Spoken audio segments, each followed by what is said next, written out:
नमस्कार सभी साथियों को। मैं रामचंद्र चौधरी प्रभात क्लासेज के ऑनलाइन प्लेटफॉर्म पे आप सभी का हार्दिक स्वागत करता हूं। जैसा कि आप सभी को पता है कि पशु परिचर एनिमल अटेंडेंट की वैकेंसी का नोटिफिकेशन आउट हो गया है और जिसके फॉर्म है वो 19 तारीख से स्टार्ट है।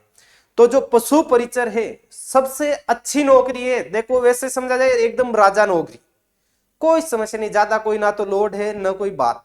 अगर कोई सीखने वाला बंदा होगा तो इसमें लाखों रुपए कमा जाएगा लगने के बाद में।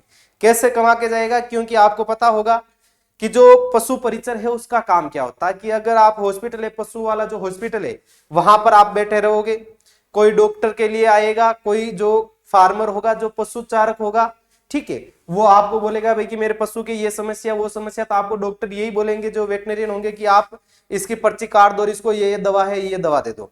तो ये सारा का सारा चीज आप लोग सीख जाओगे तो आप आराम से फील्ड वर्क करके आप खुद पैसा कमा सकते हो और अच्छी नौकरी है, कोई समस्या नहीं, अच्छी नौकरी, आराम की नौकरी, अच्छा पैसा। अब इस तक पहुंचने के लिए करना क्या होगा? सबसे बड़ी बात है कि यहां तक पहुंचना है तो अपन पहुंचे कैसे? मीडिएटर तो चाहिए। तो उस मीडिएटर के तौर पर प्रभात क्लास से जोधपुर रातानाडा भाटी सर्किल के पास में अपना इंस्टीट्यूट है, वहां आप पधारो। और यहां पर पशु परिचर के 2-3 बैच चल रहे हैं आगे से, अभी नया बैच और जल्द स्टार्ट हो रहा है।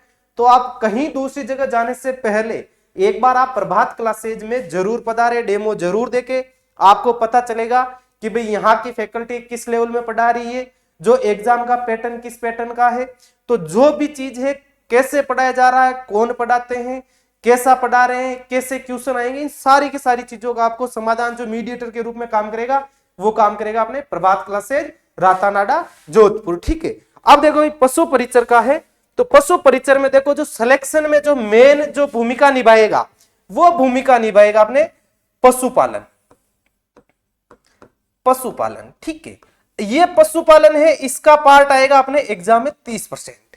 ठीक है, और जो दूसरा पार्ट है उसमें आ जाएगा अपना जीके, साइंस, ठीक है, मैथ्स और ज्योग्राफी, ये पार्ट आएगा, ये आएगा 70% का।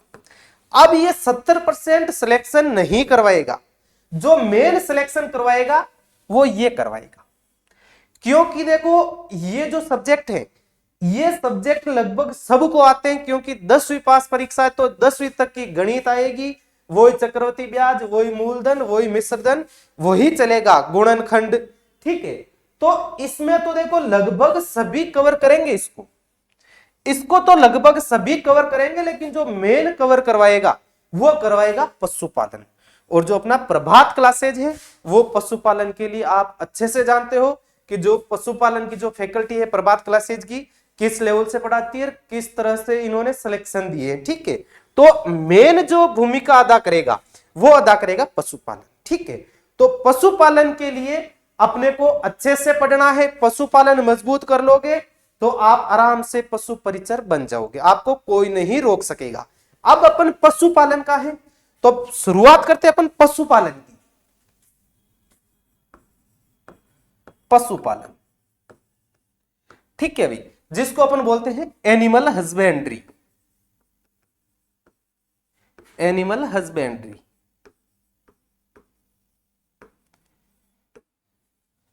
एक चीज ध्यान रखना, जो भी पढ़ो, जैसा भी पढ़ो, उस चीज को हमेशा एक अपने नॉर्मल लैंग्वेज में लेके चलना है।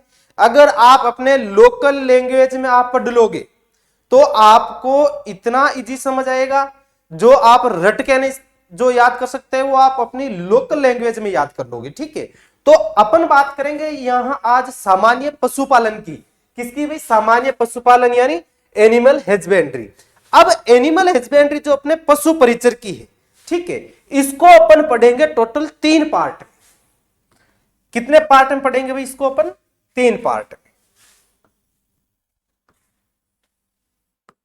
सबसे जो पहला पार्ट रहेगा वो पार्ट रहेगा अपने एलपीएम।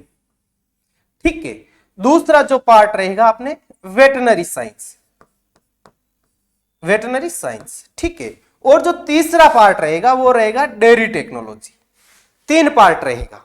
ठीक है, एलपीएम, वेटनरी साइंस और डेयरी टेक्नोलॉजी। डीटी को है अपने फुल फॉर्म में डेयरी टेक्नोलॉजी, भी उसमें अपन बात करेंगे। पहला पार्ट है एलपीएम का, दूसरा है वेटरनरी साइंस का, तीसरा है अपने डेयरी टेक्नोलॉजी का।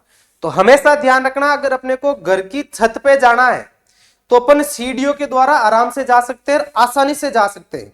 अगर आप ऐसे ट्राई करते हो कि नहीं मैं तो शक्तिमान हूं, उछल के चला जाऊंगा, तो वो गिरने में बहुत समस्या रहेगी, बहुत जल्द गिरेगा।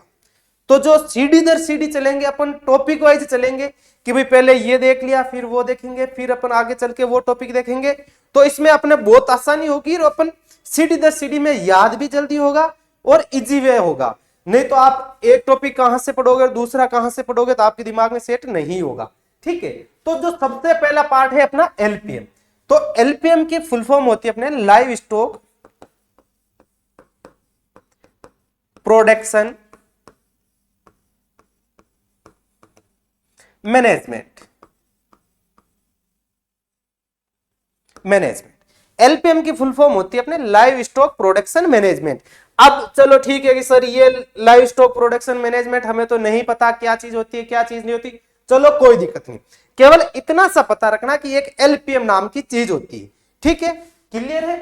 अब देखो एलपीएम में अपने आएगा क्या पशु परिचर में, तो एलपीएम में जितने भी अपने जो ब्रीड्स है या जो अपने एनिमल्स है वो सारे के सारे किस में आएंगे, एलपीएम में, लाइव स्टॉक प्रोडक्शन मैनेजमेंट में। तो अपने कौन कौन से है भाई, अपने देखो सिलेबस में एक तो है कैटल।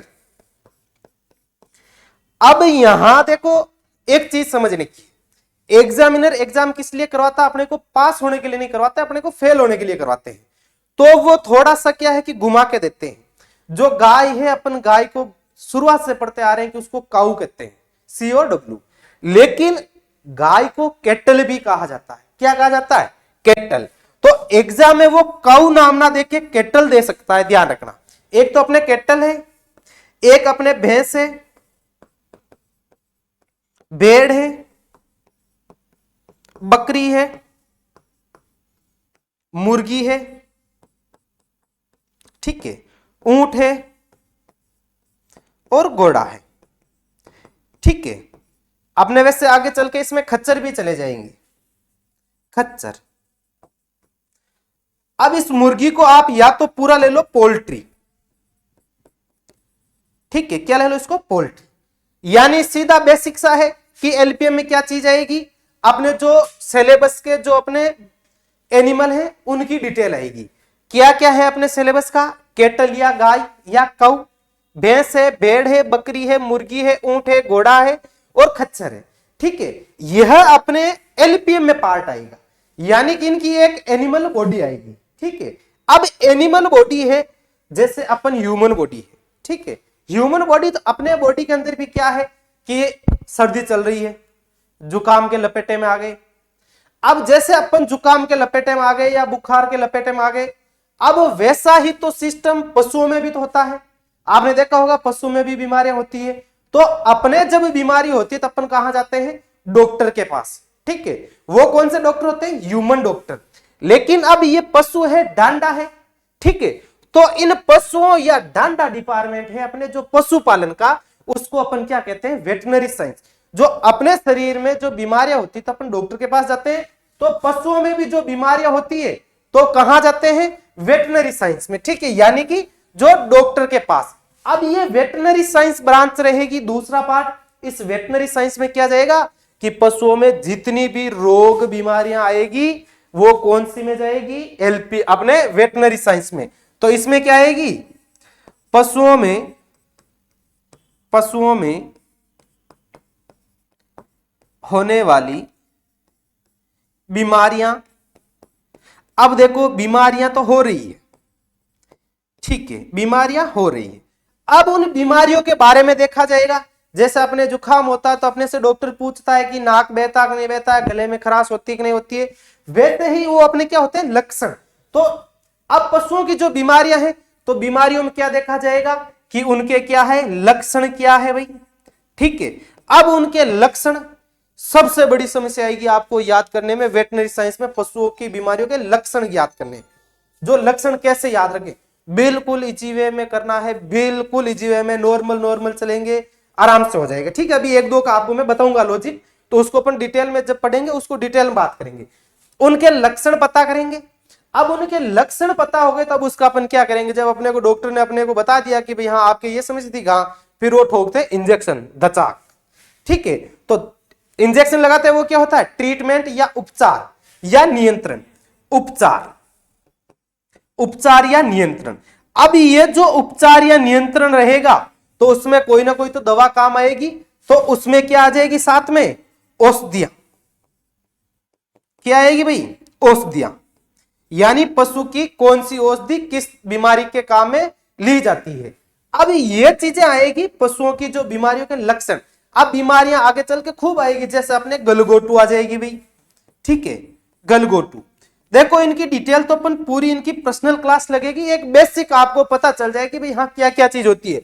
अब जैसे ये गलगोटू बीमारी है, ठीक है, पशुओं में बीमारियां खूब होती है, गलगोटू। अब ये इसको कैसे याद करें, किताब के लैंग्वेज पे नहीं रटना है, किताब तो अपनी भी चलती है, कोई दिक्कत नहीं, लेकिन समझना इसको लोकल में कि गलगोटू। अब इसको थोड़ा सा संधि विच्छेद करके चल लो। कैसे संधि विच्छेद करोगे, गल प्लस गोटू। गल मतलब किन तो मामलों में कुछ ना कुछ तो मामला क्या होगा, गले का। गोटू यानी घोटना क्या होता, अ, यानी कि उसके गले में कुछ ना कुछ तो मिस्टेक होगी होगी। गले में मिस्टेक होगी तो वो गलगोटू का लक्षण ऑटोमेटिक चला जाएगा, क्या होगा कि वो ग्र ग्र ऐसे आवाज करेगा, तो वो गलगोटू में चला जाएगा। जैसे अपने एफएमडी, खुर पक्का मुंह पक्का, फुट माउथ डिजीज, ठीक है, एफएमडी। क्या इसको लैंग्वेज में रटोगे आप, खुर पक्का मुंह पक्का, खुर यानी कुछ ना कुछ तो गड़बड़ पैरों में भी होगी और कुछ ना कुछ गड़बड़ मुंह में भी होगी, पैरों में भी छाले होंगे और मुंह में भी छाले होंगे। तो ऐसे इसको बीमारियों को पढ़ना है, नॉर्मल नॉर्मल अपनी लैंग्वेज में तोड़ तोड़ के इनको पढ़ना है, कोई बड़ी बात नहीं है, नॉर्मल नॉर्मल सी हो जाएगी। तो जैसे अपने इनके बीमारियों का अपने दो के उदाहरण देखे, वैसे अपन पूरी बीमारियां भी इस तरह से ही पढ़ेंगे।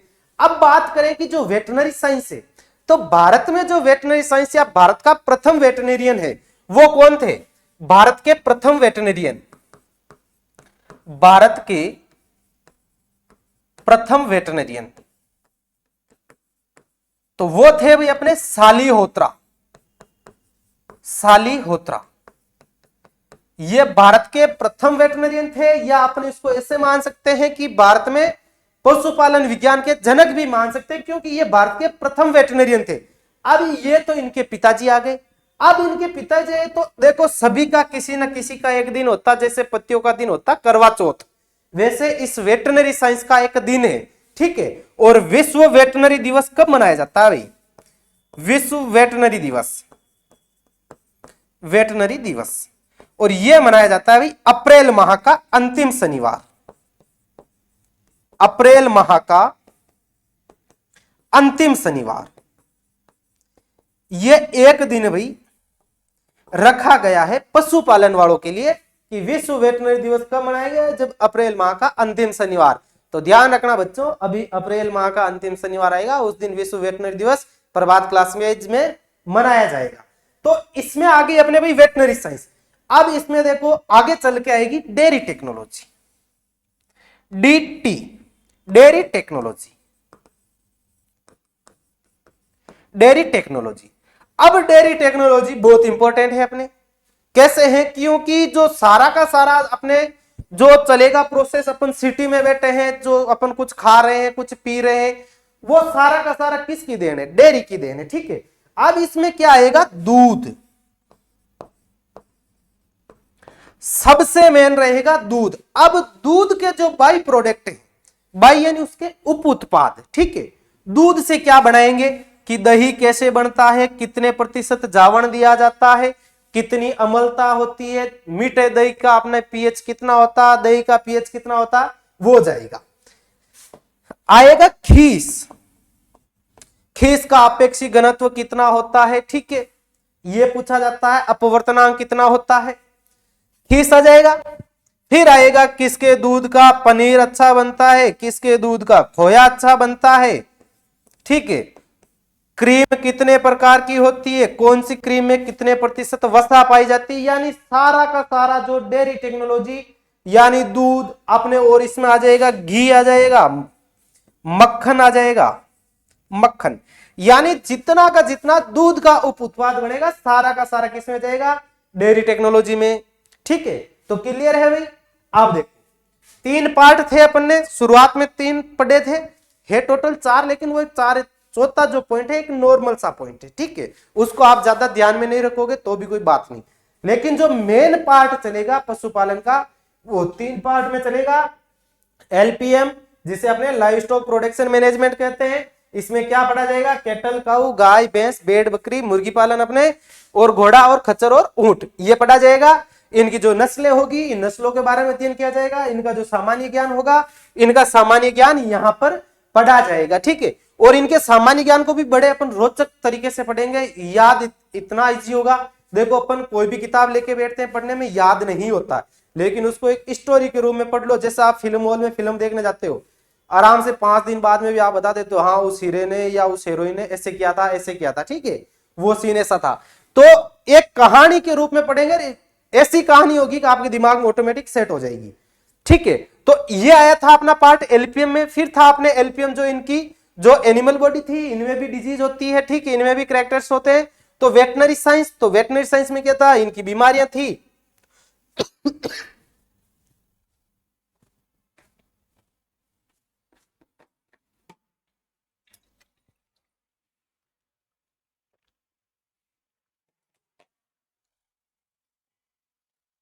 इनकी बीमारियां थी, इनके लक्षण थे, लक्षण दिखे तो इनका उपचार या नियंत्रण हुआ था, नियंत्रण हुआ तो कोई औषधियों के द्वारा हुआ था। जो अपने बीमारियां हैं, बीमारियों को नॉर्मल से देखना है कि किसके क्या लक्षण होते हैं, उसको नाम के अकॉर्डिंग ही उसको पकड़ना है सीधा। विश्व अपने वेटनरी दिवस मनाया जाता अप्रैल माह का अंतिम शनिवार। भारत के प्रथम वेटनरियन थे सालिहोत्रा। फिर थी अपने डेयरी टेक्नोलॉजी, इसमें क्या था, दूध और दूध के जितने भी उप उत्पाद बनते हैं सारा का सारा कहां पढ़ा जाएगा, डेयरी टेक्नोलॉजी में। ठीक है भाई, तो इसमें क्लियर। अब देखो जो चौथा पॉइंट है, जो चौथा पॉइंट है वो पॉइंट आएगा अपने पशुपालन की, पशुपालन की स्थिति। अब पशुपालन की स्थिति भारत में अलग होगी, ठीक है, और राजस्थान में अलग होगी।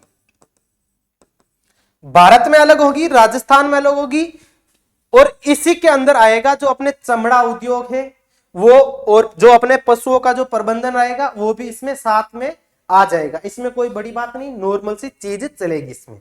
ठीक है भाई, अब देखो अपन पशुपालन में पढ़ते हैं कुछ क्रांतियां हुई थी। क्या हुई थी, क्रांतियां, क्रांतियां। बात यहां पर केवल पशुपालन की जो क्रांतियां हुई थी उससे ही होगी। ठीक है, तो एक क्रांति हुई थी भाई अपने लाल क्रांति, जिसे अपने क्या कहते हैं, रेड रिवोल्यूशन। ठीक है, रेड रिवोल्यूशन किससे संबंधित थी भाई, ये थी अपने मांस उत्पादन से, मांस उत्पादन। और टमाटर का भी इसमें रोल है भाई, टमाटर खाओ, मांस उत्पादन और टमाटर से। अब मांस उत्पादन की हुई थी, मांस आप लोगों ने लगभग देखा हो। एक क्वेश्चन यहां से बनता है कि मांस में निम्न में से कौन सा विटामिन अनुपस्थित होता है। जो मांसाहारी है उनको पता होगा कि मांस है जो खट्टा नहीं होता, और खट्टेपन के लिए कौन सा विटामिन उत्तरदायी है, विटामिन सी। ठीक है, तो मांस में कौन सा विटामिन अनुपस्थित होता है भाई, विटामिन सी अनुपस्थित होता है, विटामिन सी अनुपस्थित होता है। ठीक है, मांस में विटामिन सी नहीं पाया जाता है। दूसरी क्रांति, दूसरी क्रांति हुई थी अपने नीली क्रांति, नीली क्रांति। अगर आप मांस में देखना चाहो तो अपने भारत में सर्वाधिक मांस का उत्पादन कहां होता है भाई, भारत में सर्वाधिक मांस, ठीक है, ये होता अपने यूपी, उत्तर प्रदेश। नीली क्रांति, नीली क्रांति हुई थी अपने मछली से, मछली उत्पादन से। अगली क्रांति आएगी रजत क्रांति, सिल्वर रिवोल्यूशन। रजत क्रांति ये किससे थी, अंडा से। ठीक है, अंडा उत्पादन से। अब अंडा उत्पादन से थी, बात करें कि एग कैपिटल ऑफ इंडिया और एग कैपिटल ऑफ राजस्थान दोनों अलग अलग है। ठीक ठीक है। Egg capital of India, egg capital of India और egg capital of Rajasthan. Egg capital of India कहा जाता है एपी को, किसको? आंध्र प्रदेश को, क्योंकि वहां पर सबसे ज्यादा क्या पाई जाती है? मुर्गियां पाई जाती है, और जब मुर्गियां वहां पर ज्यादा पाई जाती है तो क्या है? अंडे भी वहीं पर ज्यादा होंगे। तो एग कैपिटल ऑफ इंडिया किसे कहा जाता है? आंध्र प्रदेश को। अब बात करें एग कैपिटल ऑफ राजस्थान। अब भारत में आप सभी को पता है अपने आंध्र प्रदेश, लेकिन राजस्थान में कहां पाई जाती है भाई? वो पाई जाती है अपने राजस्थान का हृदय, कहां पर भाई? अजमेर। अब अजमेर में मुर्गियां ज्यादा पाई जाती है, इसलिए एग कैपिटल ऑफ राजस्थान तो कहा जाता है, लेकिन इसको इसके अलावा भी क्या कहा जाता है? अंडे की राजधानी, अंडे की राजधानी, अंडे का कटोरा, ठीक है, अंडे का कटोरा। एक इसमें अपने लाल क्रांति में एक चीज और ध्यान रखना, क्या चीज ध्यान रखनी है? कि जो सर्वाधिक मांस है वो किसका मिलता है भाई? यानी सबसे ज्यादा मांस किसका है? तो सर्वाधिक मांस किसका है भाई? सर्वाधिक मांस वो है अपने पोल्ट्री का। किसका है? पोल्ट्री का। तो ध्यान रखना, पोल्ट्री में केवल और केवल मुर्गी नहीं आती है, जो मुर्गी गण से संबंधित, जो पोल्ट्री से संबंधित है, बतख है, बटेर है, वो सारी की सारी आती है। ध्यान रखना, पोल्ट्री यानी मुर्गी नहीं है, जो अपने पोल्ट्री की जो सारी फैमिलीज है वो उसके अंतर्गत आती है। सबसे ज्यादा पोल्ट्रीज का, और फिर इसके बाद में जो मांस आता है वो आता है भाई अपने किसका? भैंस का। सबसे ज्यादा पोल्ट्री का, फिर अपने भैंस का। तो ये अपने में यहां पर 3 क्रांति हो गई। अंडा उत्पादन से थी, जो अपने आंध्र प्रदेश को राजधानी कहते हैं अंडे की, राजस्थान में अजमेर को कहते हैं। चलो अगली क्रांति, अगली क्रांति हुई थी अपने सफेद या सवेद क्रांति। सफेद या सवेद क्रांति। सफेद या सवेद क्रांति थी, वो किससे थी? दूध उत्पादन से। किससे थी भाई? दूध उत्पादन से। दूध उत्पादन। अब देखो, दूध उत्पादन की क्रांति को थोड़ा सा अपन यहां डिटेल में देखेंगे, क्योंकि यहां से क्वेश्चन फिक्स होता है। चाहे पशुपालन कोई भी सब्जेक्ट में आ जाए, कोई भी एग्जाम में आ जाए, तो यहां से क्वेश्चन फिक्स उठता है। कैसा उठता है? जो श्वेत या सफेद क्रांति थी वो थी दूध उत्पादन से। जब अपन आजाद हुए थे 1947 में, उस टाइम अपने पास कुछ नहीं थे, सब चीज के लाले पड़ रहे थे। अपने पास खाने के लिए अनाज नहीं था, तो हरित क्रांति आई थी। जो चाय आप लोगों ने देखा होगा, अब तो थोड़ा कम हो गया, पहले लोग बोलते थे नहीं मां तो काली चाय पिया। वो काली चाय पीते इसलिए थे, सिटी वाले पीते थे, गांव वाले नहीं पीते थे। क्योंकि जब अपन आजाद हुए थे उसके थोड़े टाइम बाद तक अपने पिताजी ने तो शायद वो चीजें नहीं देखी होगी, लेकिन अगर किसी के दादा दादी जीवित थे तो उन्होंने ये चीजें जरूर देखी थी कि जो पहली वाली जो पीढ़ियां थी वो दूध का व्यापार नहीं करती थी, और दूध का व्यापार नहीं करने के कारण जो गांवों का दूध सिटी में नहीं जाता था, इसलिए लोग बोलते नहीं सा काली चाय पिया। और उनको जो काली चाय थी वो छुड़वाने के लिए ही एक क्रांति हुई थी, वो क्रांति हुई थी अपने श्वेत या सफेद क्रांति।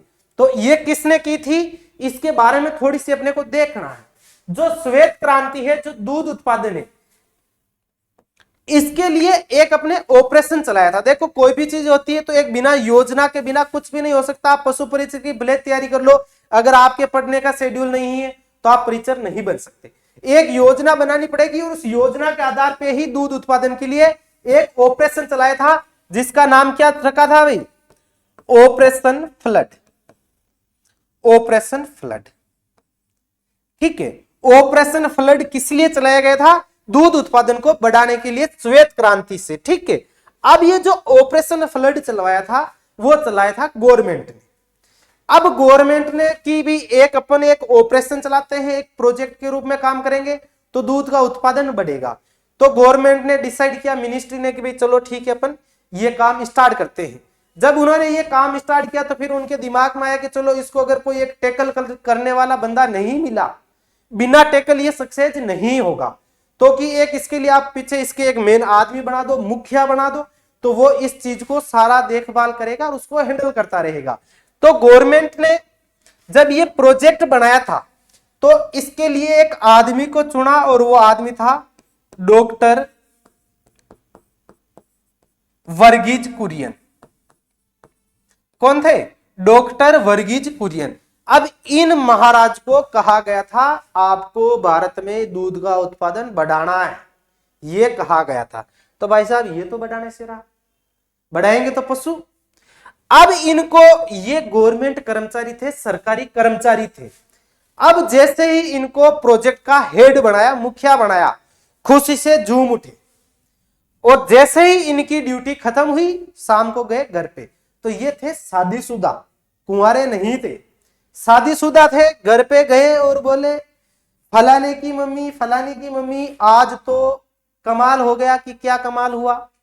कि पूरे देश में दूध उत्पादन बढ़ाया जाएगा, उसके लिए जो प्रोजेक्ट बनाया गया है ऑपरेशन फ्लड नाम से बनाया है और इसका मेरे को हेड बनाया है। तो इन्होंने बोला तो इसमें कौन सी बड़ी बात है, नौकरी तो आप करें तो आपको ये तो एक्स्ट्रा काम करना पड़ेगा, इसके बदले आपको सरकार देगी क्या? इसने बोला भाई साहब एक्स्ट्रा तो कुछ नहीं मिलेगा, जो सैलरी मिल रही है उसी से काम चलेगा। कि नहीं, एक्स्ट्रा काम नहीं करना। औरतें थोड़ी लालची होती है, कोई लेडीज देख रही है तो बुरा मत मानना, एक हिस्टोरिक रूम में चल रहे हैं, ठीक है। लेडीज ने, उसकी मिसेज ने कहा नहीं करना है फोगट में एक्स्ट्रा काम, अगर कुछ एक्स्ट्रा मिल रहा हो तो ही काम करना है। अब भाई साहब यहां फंस गए, खाना भी नहीं मिला बेचारों को। बोला नहीं, आप सुबह जाके ये काम नहीं करोगे, आप गवर्नमेंट के सामने शर्त रखोगे। कि क्या शर्त रखें, बता लक्ष्मी, क्या बात बोलनी आगे जाके। तो इनको कहा था वर्गीज कुरियन जी की मिसेज ने कि milkman of India, milkman of India कि अगर सरकार आपको मिल्कमैन ऑफ इंडिया की उपाधि दे दे, इसके लिए हां भर दे, तो आप काम करोगे। कि चलो ठीक है बात करेंगे। तो भाई साहब सुबह वर्गीज कुरियन जी गए अपने ऑफिस सज धज के और वहां मुंह ऐसे लटकाया हुआ। तो ऑफिस वालों ने पूछा भाई क्या बात हो गई वर्गीज जी, राजी खुशी होना चाहिए था, पूरे भारत का हेड बनाया है। तो बोले काहे का राजी हुई भाई, घर पे जाते ही लक्ष्मी ने लड़ाई कर ली। कि क्या लड़ाई की? कि ये काम करोगे इसके बदले आपको मेरी शर्त माननी पड़ेगी। कि बताओ भाई, हम भी प्रस्ताव भिजवाएंगे। तो प्रस्ताव भिजवाने वाले भी शादीशुदा, आगे जो मिनिस्ट्री बैठी वो भी शादीशुदा, क्योंकि वो भी कुंवारे नहीं। तो उनके सामने वर्गीज कुरियन जी को पेश किया गया। अब पेश किया और बोले गए कि भाई वर्गीज कुरियन जी को गवर्नमेंट ने बोला बोलो भाई वर्गीज जी क्या बात है। कि सर बात तो ऐसी है, मैं बोल नहीं सकता। कि नहीं बोलो, हम भी घर परिवार वाले हैं। कि सर थोड़ी सी घरवाली ने ये बात कही थी कि मिल्कमैन ऑफ इंडिया की अगर आप उपाधि दे दो वर्गीज कुरियन जी को तो मैं काम कर दूंगा। तो वो भी, उनको भी पता है कि भाई लक्ष्मी का डर कैसा होता है। तो इनकी बात वहां पर मान ली गई गवर्नमेंट से, ठीक है। तो इनको कौन सी उपाधि दी थी? मिल्कमैन ऑफ इंडिया, ठीक है। अब मिल्कमैन ऑफ इंडिया किसे कहा जाता है? वर्गीज कुरियन जी को। अब ये जो ऑपरेशन फ्लड था, ऑपरेशन फ्लड चला था अपने 3 चरणों में, 3 चरणों में, ठीक है। 3 चरण कौन कौन से थे? पहला जो चरण था 1970 से 1980 का। जो दूसरा चरण था वो था 1980 से 1985 का। जो तीसरा चरण था वो था अपने 1986 से 1996 तक का, ठीक है। 85 86 और अपने 95 96, ठीक है। यानी इसमें 3 चरण चले थे। अब इसके 3 चरण थे। अब इनको उपाधि दे दी गई मिल्कमैन ऑफ इंडिया की। राजी खुशी घर आए, बच्चों के लिए अच्छे से बेर लाए, क्योंकि वही गरीब के सेब है, ठीक है। तो आराम से घर पे बोले कि हां जी हमारी बात सरकार ने मान ली। तो घरवाले ने कहा कौन सी राजी होने की बात है, कौन सा बड़ा आपने तीर मार लिया, इतने से थोड़ी होगा, एक बात मानने से क्या होगी। औरतें थोड़ी ज्यादा लालची होती है, एक बार लोभ दिख जाए ज्यादा लोभी बन जाती है। तो अब इनको इनके दिमाग में एक और आया कि चलो वर्गीज जी आप तो आज जीवित हो, तो आपको मिल्कमैन ऑफ इंडिया बोल रहे हैं, सोचो कल को भूत बन गए मर गए फिर आपको कौन याद रखेगा, आपको भूल जाएंगे। तो वर्गीज जी बोले फिर क्या करें मैडम बताओ कि आपका जन्म कब हुआ, तो उन्होंने कहा था कि मेरा